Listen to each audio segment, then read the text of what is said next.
அனைவருக்கும் ஆனந்தமான இறைவணக்கம். ஆன்மீக சிவ சொந்தங்களே, உங்கள் குழந்தைகள் நன்றாக படிக்க, ஞாபக சக்தி அதிகரிக்க, தேர்வுகளில் நல்ல மதிப்பெண்கள் எடுக்க இதோ ஓர் அற்புத ஆன்மீக சூட்சமம். செய்ய வேண்டிய நாள் 3/1/2026 ஆருத்ரா தரிசனம் செய்யக்கூடிய அந்த புனிதமான நாளில் பிரம்ம முகூர்த்த நேரத்தில் இதை செய்யலாம். அல்லது அன்று மதியம் 12 மணிக்குள்ள ராகு காலம் யமகண்டம் நேரம் தவிர வேறு எந்த நேரத்தில் வேண்டுமானாலும் செய்யலாம். என்ன செய்யணும்? பூஜை அறையில் 3 அல்லது 5 தீபங்கள் கிழக்கு அல்லது வடக்கு திசை நோக்கி ஏற்றுங்கள்.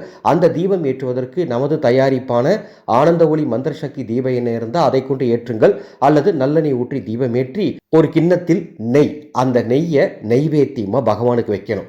வச்சுட்டு வெள்ளை நிற பூக்களை கொண்டு அர்ச்சனை செய்து கொண்டே ஓம் சரஸ்வதி தேவியே நமக என்று 27 முறை சொல்ல வேண்டும். சொல்லி முழு பக்தியோடு வழிபாடு செஞ்சுட்டு அந்த நெய்யை குழந்தைங்க நாக்கில் தடவி விடணும். குழந்தைங்க பள்ளியிலிருந்து வந்த உடனே தடவலாம். நீங்கள் பூஜையை முடிச்சு வச்சிருங்க.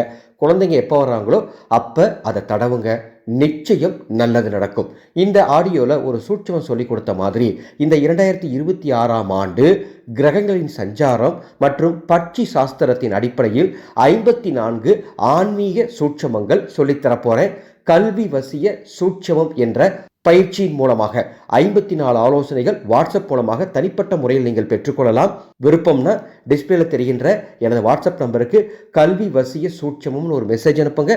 அதனுடைய பதிவு விவரங்கள் தருகின்றேன். மீண்டும் அடுத்த ஒரு பதிவில் சந்திக்கின்றேன். ஆனந்த மலரட்டும், ஆனந்த ஒளி பரவட்டும்.